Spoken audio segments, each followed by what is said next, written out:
The blast itself only kills the unlucky ones. Everyone else gets a countdown. This is how long you'd actually survive a real nuclear fallout. And the honest truth is, most of what Hollywood taught you about this is wrong.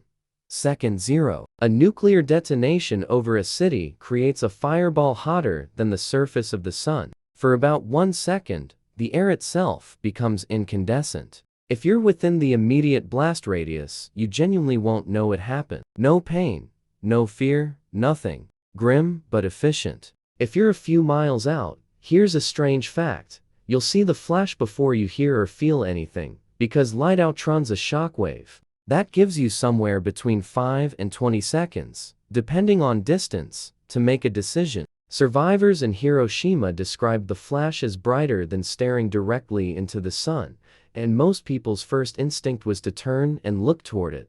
Don't. That's how you lose your eyesight instantly. Blast or no blast. Minute 1. The shockwave arrives. Windows shatter for miles in every direction. Glass becomes shrapnel, which historically caused more injuries in Hiroshima than the fire itself. If you're indoors, the advice is almost insultingly simple. Get away from windows. Get low.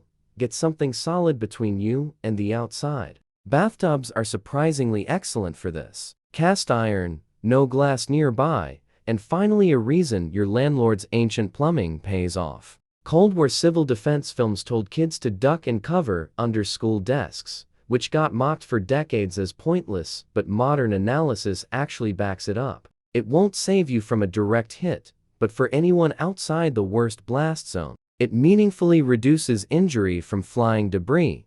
Minute 15. This is where most people make their first fatal mistake, running outside to see what happened.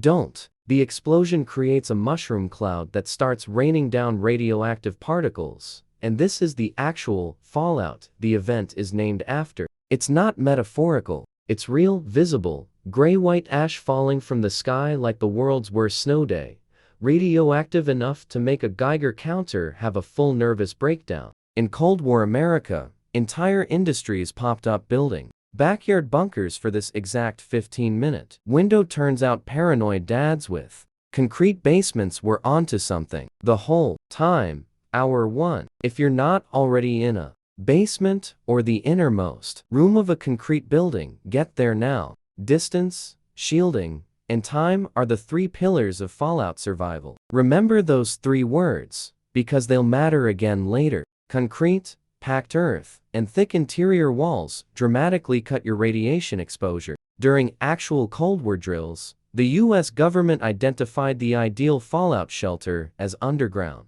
with at least 3 feet of packed dirt or a foot of concrete overhead, which, coincidentally, describes most people's actual basements. So if you've ever complained your house doesn't have a cool feature, congratulations. It might now be the most valuable real estate on the planet. Hour 24. This is the window where radiation sickness symptoms begin. For anyone exposed without shelter, nausea, vomiting, fatigue, and in severe cases, skin damage. Doctors call this acute radiation syndrome, a very polite medical term for your cells are having an extremely bad day. Severity depends entirely on total dose received. Some people recover fully within weeks, others don't get that option. This is also grimly where survivors of Hiroshima and Nagasaki began separating into 2 very different outcome groups, based almost entirely on how far they were from the blast and how quickly they found shelter. Day 2. Here's the twist nobody expects. Fallout radiation actually decays fast and predictably. Scientists use something called the 7-10 rule. For every 7-fold increase in time after the blast, radiation levels drop by roughly a factor of 10. In plain English, the environment gets dramatically safer within the first 2 weeks, far faster than apocalypse movies suggest. The apocalypse, it turns out, has a surprisingly generous return policy. Day 3 through 5. If you're sheltering correctly, your biggest enemy shifts from radiation to boredom and your dwindling snack supply. Official emergency guidance recommends at least a 2-week supply of food and water per person for exactly this scenario, which means the average person's actual emergency kit: half a bag of chips, 1 warm soda, and vague optimism is not going to cut it. This is also historically when supply shortages and panic-driven hoarding become bigger threats to survival than the radiation itself. Turns out humanity's real final boss was always other humans fighting over canned beans.